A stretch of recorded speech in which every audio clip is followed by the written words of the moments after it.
dia a todos, bom dia a todas. Sejam muito bem-vindos e bem-vindas a mais um Mercado Investimentos. Hoje, segunda-feira, dia de saber como é que o mercado passou o fim de semana, como é que estão as projeções do mercado para os principais indicadores macroeconômicos e também aqui para a nossa Bolsa. Então, o que o mercado espera no curto prazo e aí para o fim do ano e para o ano que vem, pensando em indicadores. Temos também o PMI dos Estados Unidos, que foi divulgado na sexta-feira, ali próximo do começo da tarde. Então, a gente vai trazer esses dados para vocês, porque eles mexeram bastante com o mercado na sexta e podem continuar tendo alguma influência aí na abertura dessa semana. E temos também dados importantes aqui do Brasil, de balanço de pagamentos, balança comercial. A gente vai passar tudo isso com vocês. Mas antes de tudo, André, bom dia, como está nessa segunda, comecinho de semana? Bom dia, Débora. Bom dia a todos os nossos telespectadores.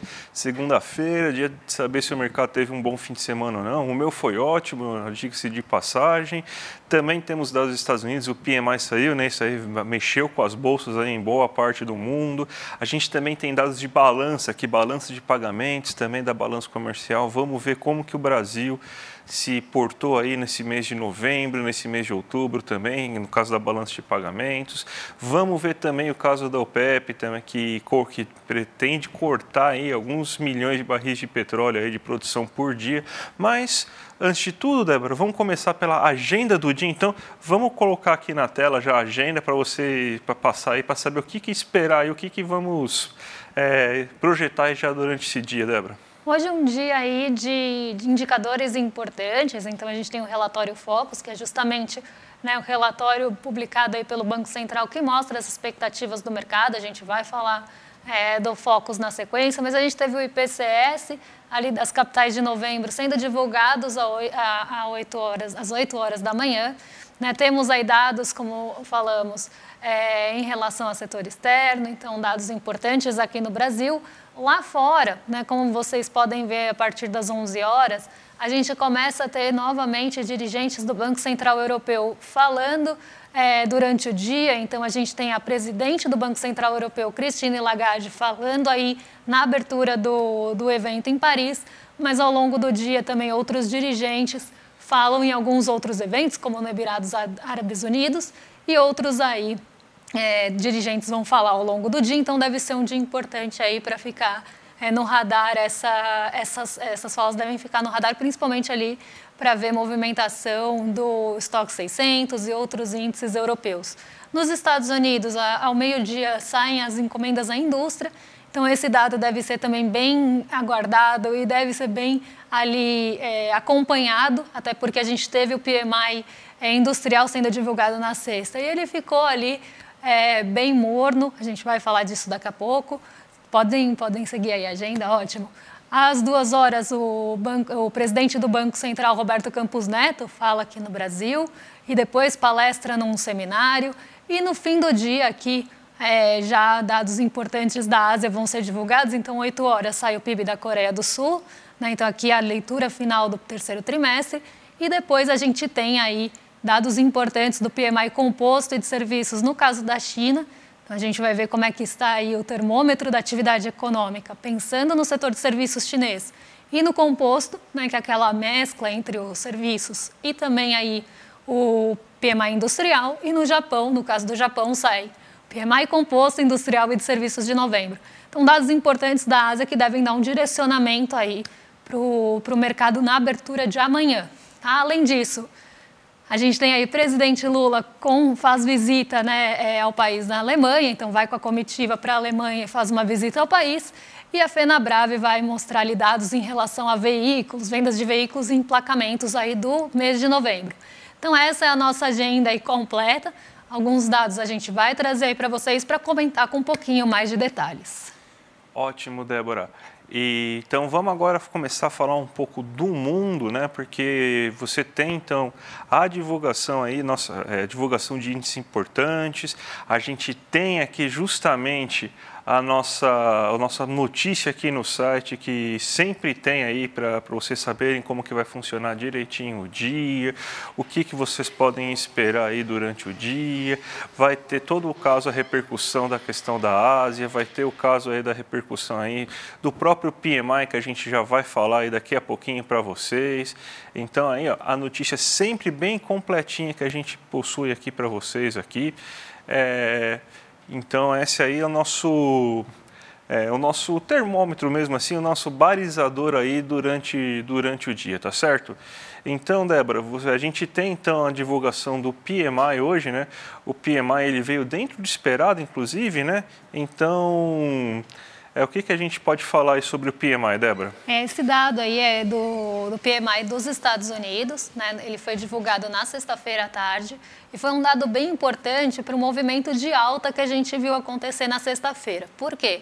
Sexta-feira estava um dia bastante volátil e até um dia mais negativo entre as bolsas globais, inclusive aqui no Brasil, porque se tinha uma incerteza muito grande para onde iriam as falas do Jerome Powell, que é o presidente do Banco Central dos Estados Unidos. Então, a gente tinha essa incerteza, né, para onde ele ia sinalizar, né, se ele ia ter um tom mais rígido e continuar ali falando em aperto monetário nos Estados Unidos, ou ciclo de altas nas taxas de juros, ou se ele ia ter um tom mais brando, né, que a gente chama de dovish no mercado, que seria aí justamente para uma flexibilização ou começo de um afrouxamento da política monetária. Então, se tinha muita dúvida em relação ao discurso do Powell, e os mercados aí estavam aguardando bastante essas falas do presidente do Banco Central dos Estados Unidos.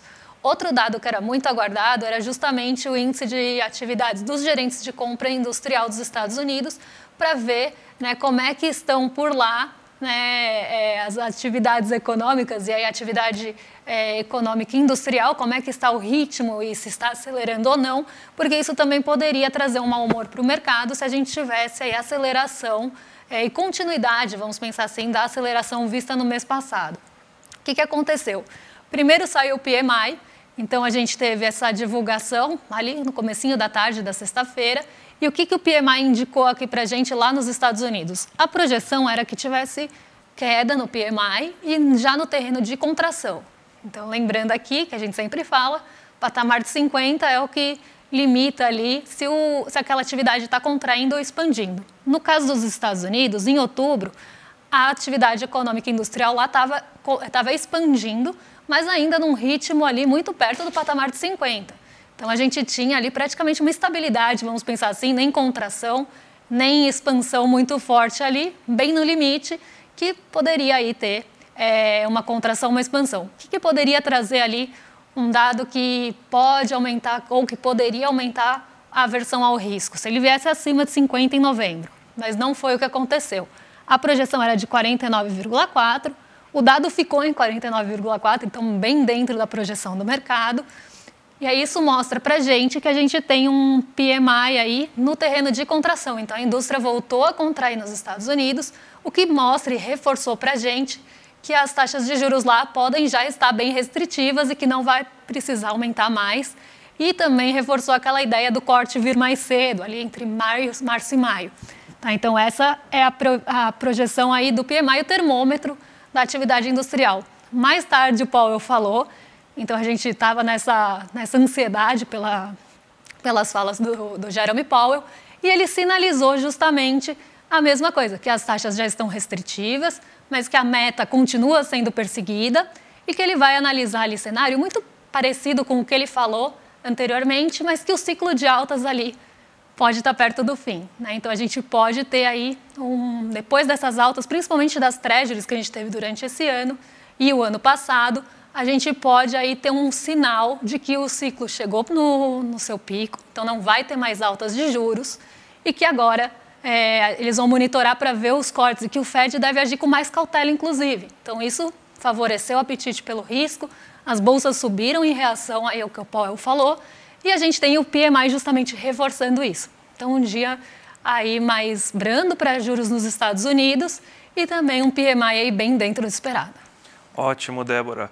Isso aí deve ter tido algum reflexo, né? Alguma coisa que aconteceu aí dentro dos mercados, né? Porque a gente sabe que o PMI ele é um índice importante, mexe com projeção de taxas futuras de juros, e esse é o assunto que está mais mexendo aí com os mercados globais, essas incertezas sobre o funcionamento da política monetária norte-americana, mexe com a Ásia, mexe com os Estados Unidos, mexe com a União Europeia. Então, o que aconteceu aí nesses mercados? Como que a Ásia fechou? Como que os Estados Unidos fecharam ontem também? Então, o que você pode falar sobre isso para a gente, Débora? Olha, os mercados asiáticos, eles fecharam bem mistos hoje, né? Não seguiram uma única direção. Então, cada mercado ali asiático reagiu bastante a fatores locais. Então, apesar da gente ter um PMI positivo, aí, na verdade, um dia positivo na sexta-feira, pensado pelo lado do PMI e dos discursos do Jerome Powell, que poderiam favorecer um apetite pelo risco na abertura da Ásia, hoje a Ásia ficou um pouco limitada a até os seus fatores locais. Então, a gente vê as bolsas ali andando em direções diferentes, justamente porque cada uma reagiu aí a um ponto mais específico. Então, vou colocar aqui na tela para vocês o KOSPI sul-coreano, porque ele foi o que mais se destacou do restante da Ásia. Ele fechou em alta, em um dia misto, mas majoritariamente de queda na Ásia. Então, a gente viu o KOSPI sul-coreano subindo 0,40. Ele teve essa alta puxada principalmente por ações ligadas ali a fabricantes de baterias para veículos elétricos. Então, um fator bem específico mesmo da Bolsa sul-coreana. E quando a gente olha as outras bolsas, o Nikkei 225, que a gente vai passar daqui a pouco, também o Xangai Composto, eles reagiram também a fatores mais locais. Então, por exemplo, o Nikkei 225 caiu puxado aí por ações exportadoras lá no Japão, porque a gente teve uma força do iene ontem, na verdade hoje de manhã. Então, a gente viu esse movimento das exportadoras puxando a bolsa para baixo. Quando a gente vai, por exemplo, para o Hang Seng, que já é uma bolsa mais intensiva em tecnologia, tem ali o setor imobiliário da China, a gente tem também um dia bem negativo, inclusive caindo mais de 1%, puxado por incertezas em relação aí ao que deve sair dos dados do PMI da China e outros indicadores que vão ser divulgados ao longo da semana. Então, o Hang Seng ficou um pouco mais pessimista aguardando esses dados. O Xangai Composto também caiu puxado por incorporadoras. Então, aqui a gente tem um dia negativo no setor imobiliário lá na Ásia, de uma forma mais geral, e esses dados locais levando cada uma das bolsas aí para uma direção, apesar do dia mais positivo na sexta. Então, esse otimismo não chegou tão forte na Ásia hoje e os dados locais pesaram mais. Ótimo, Débora. Vamos para o Brasil, então, porque a gente tem a divulgação aí do relatório Focus, do Boletim Focus, né? E o mercado não mudou muita coisa, não teve um fim de semana muito agitado, porque ele ficou bem estável, na verdade, né? Se a gente for pegar o que teve de alteração de fato, foi uma leve alteração em relação à inflação e uma leve alteração em relação à taxa de câmbio nesse ano, né? A gente pode até colocar aqui um resumão aqui na nossa tela para vocês verem aí de como que o relatório Focus veio, né? A gente teve uma alta de 0,1 ponto percentual, ou seja, quase nada, do IPCA para o próximo ano, ou seja, está em 4,54 agora a projeção desse ano, dentro da meta que é de 4,75 ainda, e para o próximo ano chega a 3,92. Não teve muitas divulgações aí que pudessem mexer com a perspectiva inflacionária. Talvez seja uma preocupação em relação ao preço dos alimentos, a situação climática, que deve bater um pouco em relação à inflação. Então, talvez essa seja a explicação mesmo, ou seja realmente um arredondamento matemático, talvez, mas a mudança é muito pouca. E o outro lugar que você teve mudança é em relação à taxa de câmbio. Agora o mercado acredita que o Brasil vai conseguir superar aquela barreira dos 5, né, no final do ano, vai fechar em 4,99. A gente está vendo que durante essas últimas semanas o dólar está fechando as suas cotações abaixo de 4,90, né? Então ele está conseguindo superar essa barreira, ele está ficando um pouco mais reduzido do que o mercado está esperando, então eles também tiveram uma redução, né, na taxa de câmbio prevista para o final do ano, e para o próximo ano também teve uma leve queda, estava em 5,05, eles esperam um estágio de 5,03 aí da taxa de câmbio. Ainda o PIB aí, depois daquelas variações que ocorreram por causa do IBCBR negativo, mais negativo do que o esperado, a gente tem aqui agora elas ficaram iguais, elas não se moveram. Você ainda tem uma previsão de 4,84 para esse ano de 1,5% para o próximo. E lembrando que amanhã tem a divulgação do PIB, então isso pode interferir bastante no que o mercado está acreditando, né? Amanhã a divulgação do PIB do terceiro trimestre, vamos ver como se saiu o PIB, se ele teve queda, se ele ficou estável, se ele teve leve alta, mas não acredito que tenha nenhuma mudança muito drástica, né? Além de um PIB de uma leve queda ou de uma leve alta, não deve sair muito por aí o PIB, né? E a taxa Selic continua a mesma, né? Até porque só tem uma reunião esse ano e o mercado ainda acredita, tá? E o próprio Bob Fields III já falou, né? Só vai subir, só vai cair 0,5 pontos percentuais na última reunião desse ano. Então, esse aí é o que o mercado está achando que vai acontecer para a economia brasileira essa semana. Toda semana o mercado tem que opinar, né? Aliás, é muito importante a opinião do mercado e essa é a opinião do mercado essa semana, Débora.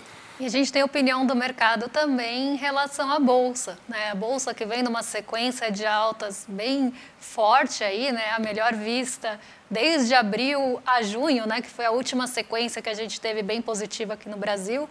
Então, aquela sequência do finzinho de abril até a metade de junho está começando a ser superada. E aí a gente tem as perspectivas aí do termômetro, né, do que o mercado espera para a Bolsa, né, o que ele está vendo para o Ibovespa nessa semana. Então aqui a gente está falando de dados mais longos, quando a gente fala de termômetro da Bolsa, a gente está falando de dados mais de curto prazo. Tá? Então aqui a gente tem, né, os últimos dados aí do termômetro da Bolsa, o que o mercado estava esperando, e vamos ver quem acertou na semana passada. Então a gente vem aí, né, como eu falei, desde o dia 30 de outubro, a gente vem com uma sequência semanal positiva muito forte, né, o Ibovespa aí subindo semana a semana e com altas até relevantes, com altas fortes. Não é aquela alta morna que fica ali moderada ou até em leve alta. Não, são altas fortes acumuladas na semana, exceto ali a semana do dia 20 de novembro, que foi uma semana bem atípica, inclusive, porque a gente teve feriado aqui, teve feriado nos Estados Unidos. Então, as negociações também ficaram bem prejudicadas, a Bolsa ficou mais moderada na alta. Mas nas demais, a gente vê que as altas foram realmente bem fortes e bem intensas. Na semana passada, a Bolsa teve mais um dia, mais uma semana, né, mais um acumulado intenso aí de alta. A gente teve alta de 2,13%. Na Bolsa e olhando para a semana passada, e essa alta foi justamente puxada por fatores domésticos, mais ligados aqui à nossa economia local, como o desemprego em queda, até o IPCA 15 controlado, dentro do esperado. Isso tudo favoreceu aí apetite pelo risco e os nossos ativos mais ligados à economia doméstica. Pensando fora, foi justamente a expectativa de redução nas treasuries e que ela venha mais cedo, que também favoreceu esse desempenho de 2,13%. Então, era uma semana bem dividida a semana passada, né? Um terço, vamos pensar assim, do mercado esperava alta, um terço esperava estabilidade e um terço esperava aí queda. Então, quem acertou foi aí a parte que era aí um terço que esperava alta, a Bolsa subiu. Nessa semana o mercado está ainda mais otimista, então passou um bom fim de semana. 71,42% dos entrevistados esperam que a Bolsa vá subir. Então, que a gente vai concretizar mais uma semana de alta. E aqui a gente começa a ter também um fator psicológico envolvido, porque está chegando o fim do ano.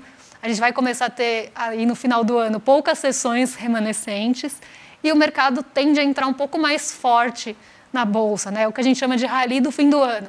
São aí compradores entrando até mais fortes no fim do ano, até gestores entrando bem fortemente na Bolsa, comprando ativos da nossa Bolsa para tentar até melhorar a performance de alguns fundos de renda variável. Então, isso normalmente já acontece no fim do ano e a gente tem um movimento ainda favorecido por essa expectativa de queda dos juros dos Estados Unidos no ano que vem e nenhum ciclo de alta. Lembrando que também está chegando perto da reunião de política monetária lá dos Estados Unidos. Então, a gente deve ter esse fator aí também impulsionando a Bolsa nesse fim de ano. Então, aí são 2 pontos. Então, o mercado está bem otimista mesmo, né? 71,42 espera alta, 14,29 nos 2 casos aí esperam estabilidade e queda. Então, aqui, realmente, a maior parcela espera alta da Bolsa e justamente por esses motivos aí de otimismo. E até para o ano que vem, as projeções já estão melhorando na nossa Bolsa. Quando a gente olha ali projeções para o fim do ano que vem, elas começam a ficar mais otimistas, principalmente aí em virtude dessa queda mais rápida, antecipada dos juros nos Estados Unidos. Então, esse é o cenário aí das expectativas mais otimistas para a nossa Bolsa. Não foi o Tarcísio que fez melhorar a Bolsa aí, que eu estou ouvindo aí, tem influência aí que está já fazendo esse longo prazismo aí, que a Bolsa está esperando 2026 já, né? Nem acabou o primeiro no governo Lula, o pessoal está nessa, né? Não foi Tarcísio.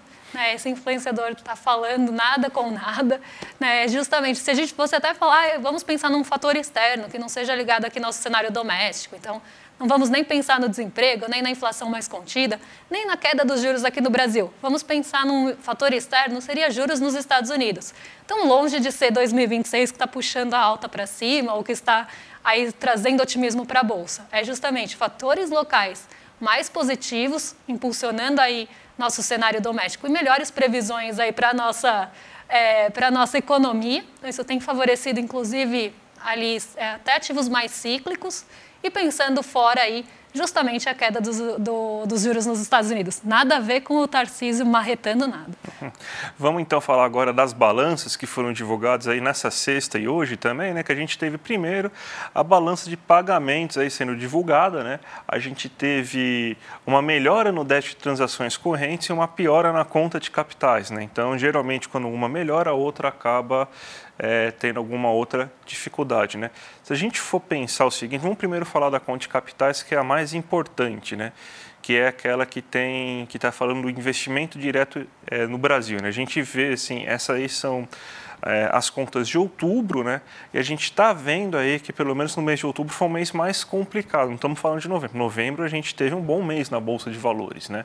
Mas o mês de outubro não foi um mês de até que boa movimentação, boa entrada na Bolsa, mas se comparado ao mesmo período do ano passado, você teve um volume menor de dinheiro entrando na Bolsa. E lembrando que boa parte desse dinheiro que acaba entrando em território brasileiro, que entra nessa conta de investimento, na verdade é aplicação financeira, né? Não chega a ser aquele investimento que a gente fala,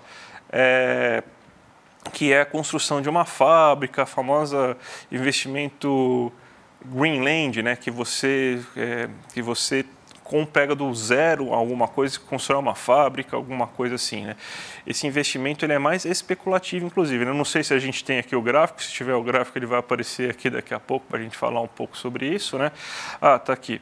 A gente tem aqui, em relação a volume, né, a gente tem que agora, a gente tem no acumulado de 12 meses, entrou 57,5 bilhões, né, de reais nos últimos 12 meses aqui no Brasil, né? A gente teve um superávit de um pouco mais de 3 bilhões aí neste mês de outubro, se comparar com o mesmo período anterior era mais de 5, né? Então por isso que você teve essa queda aí entre um mês e outro, e isso equivale a 2,74% do PIB, né? Então o que a gente tem? Entrou recurso no Brasil? Entrou, mas menos recurso do que entrou no mesmo período do ano anterior, né?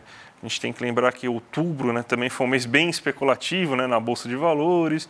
A gente estava em pleno período eleitoral naquele momento, né, então isso aí que acabou acontecendo. Isso daí a gente até conseguiu ver um pouco na Bolsa, né, Débora? Porque a gente mesmo com uma entrada de volumes, mas nem se compara com o que aconteceu em novembro, né? Exatamente.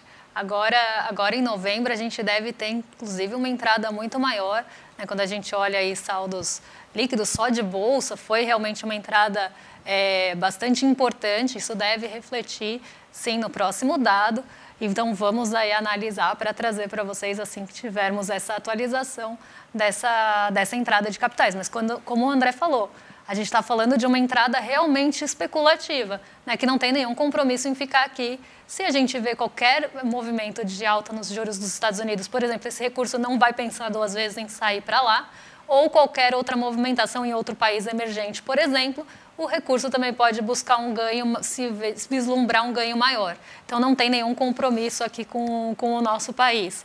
Mas falando ainda em balança, né, a gente tem também dados aí da balança comercial, né, porque parece que temos novo recorde aí sendo atingido. Exatamente. Se a gente tem a conta de capitais de um lado um pouco mais vamos dizer, decepcionante, vamos dizer assim, porque está caindo no acumulado 12 meses.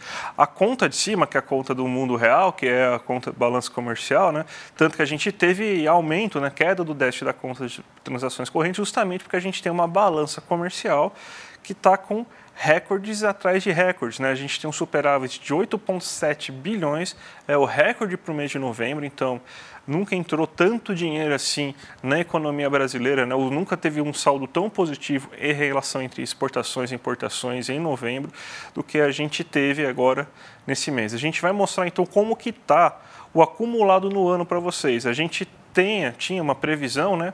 A nossa previsão era de que a gente chegasse em 90 bilhões esse ano, né?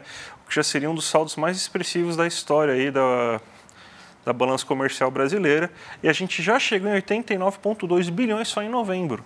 Então, mantendo esse ritmo, a gente deve passar facilmente esses 90 bilhões aí, que era o esperado pelo ano inteiro. A gente deve chegar, talvez, se continuar nesse ritmo de quase 8 bilhões ao ano, a gente deve chegar perto de 97, 96 bilhões ao ano de saldo, aí se tudo der certo. Se a gente comparar com o ano passado, até esse momento, em 11 meses passados, ano passado a gente teve um saldo de 56,99 bilhões. Então, olha que grande diferença. Por que essa diferença está ocorrendo?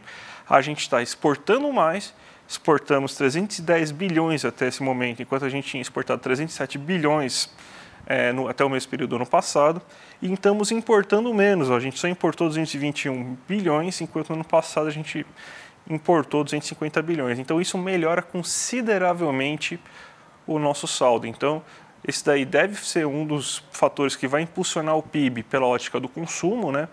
A nossa balança comercial está muito aquecida, muito porque a gente teve um resultado agropecuário muito bom durante esse ano, né? Crescimento de 21% só no primeiro trimestre, é muita coisa, né? Então ainda continua, né? Porque você não exporta tudo de uma vez, né?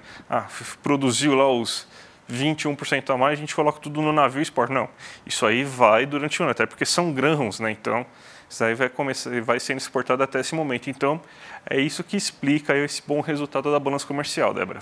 Muito bom. E aí a gente tem também agora, falando ainda entre exportações e produções de commodity, a gente tem uma notícia aí também que tem um resumo aí para vocês acompanharem do nosso site, mas a notícia completa está lá para quem quiser acompanhar, que é em relação ao OPEP, né? Na semana passada a gente teve uma reunião bastante esperada, né, da OPEP, inclusive reunião essa que foi adiada, e começou a trazer incertezas do mercado em relação aí a umas possíveis divergências que poderiam estar acontecendo dentro da própria OPEP em relação aos cortes na produção de barris de petróleo.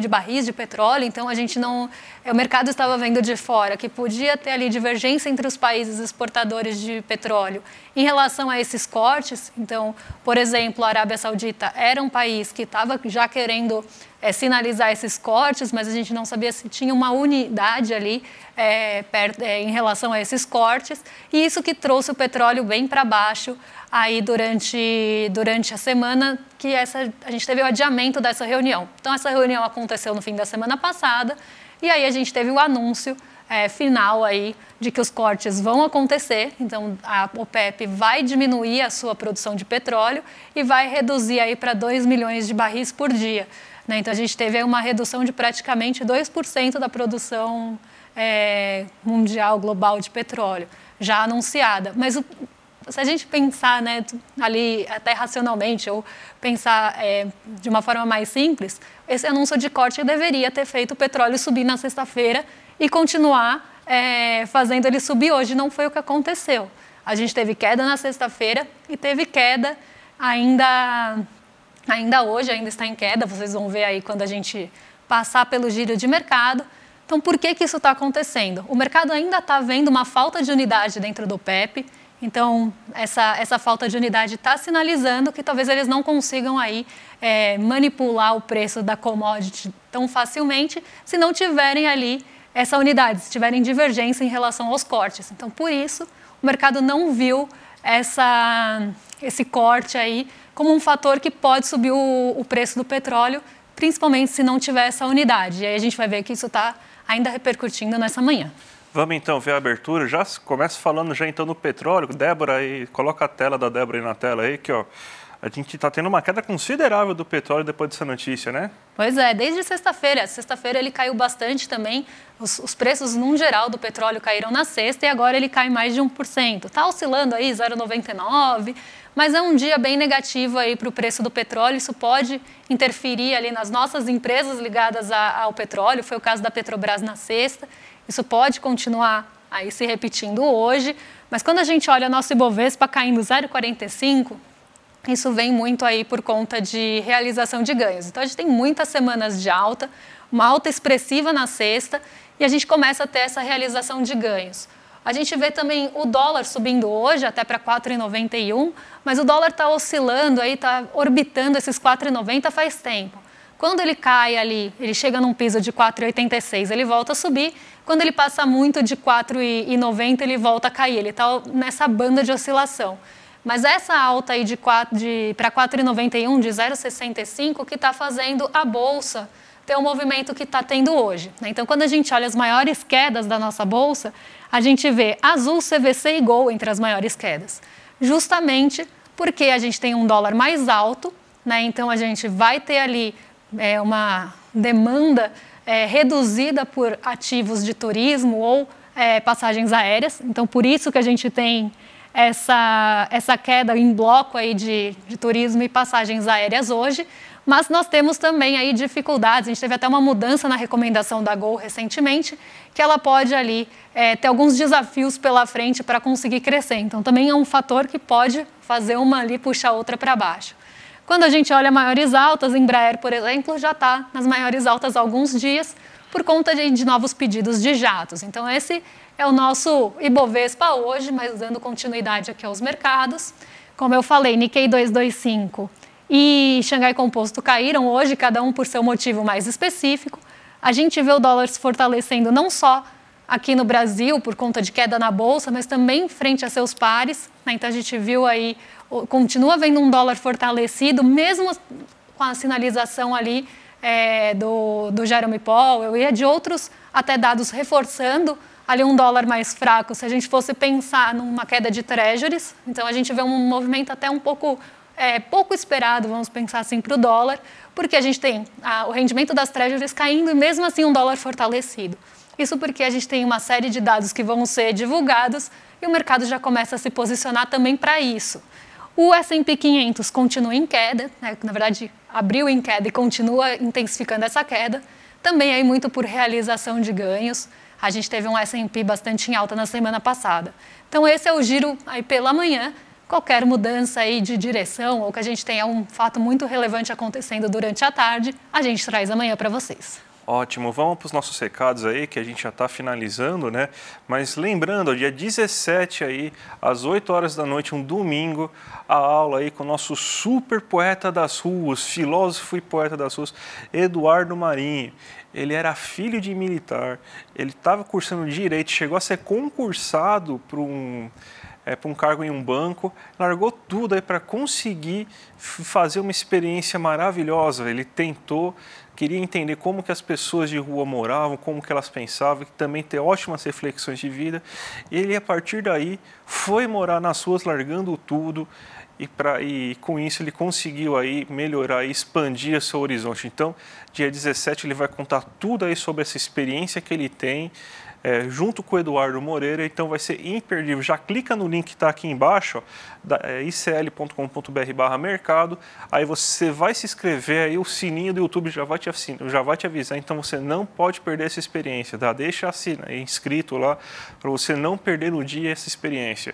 E pedir para vocês continuarem aqui durante esse dia aí com o ICL, já que às 5 horas da tarde a gente já tem o rolê ICL, com o William De Luca aí, às 6 horas da tarde a gente já tem o ICL Notícias segunda edição com o Chico Sá, Chico Pinheiro e a Gabi Varela, e às 7h30 tem o Sinapse com o César Caleron e também a Robertinha Garcia. Então até às 8h30 tem bastante coisa para vocês verem no ICL, Débora. E não só até às 8h30, porque amanhã a gente está de volta, 7 horas da manhã a gente já está aqui no ICL com programação, que vocês conhecem, então a gente tem Desperta, ICL Notícias primeira edição, em detalhes em seguida, e a gente aqui a partir das 11 horas, e a gente vai trazer amanhã atualização dos dados aí dos índices de gerente de compras e os outros dados que forem divulgados aí ao longo da manhã, junto com a agenda já atualizada. Então, gente, até amanhã, tá bom? Tchau, tchau. Põe na agenda que esse vale a pena. 17 de dezembro, domingo, às 8 horas da noite, Eduardo Marinho, filósofo das ruas, sucesso da internet, das redes sociais por suas reflexões e textos, vai dar uma aula para o Instituto Conhecimento Liberta. Para você participar dessa aula ao vivo e que não tem replay, clique no link aqui em cima ou aqui embaixo e se inscreve agora, gratuitamente. A gente se vê lá.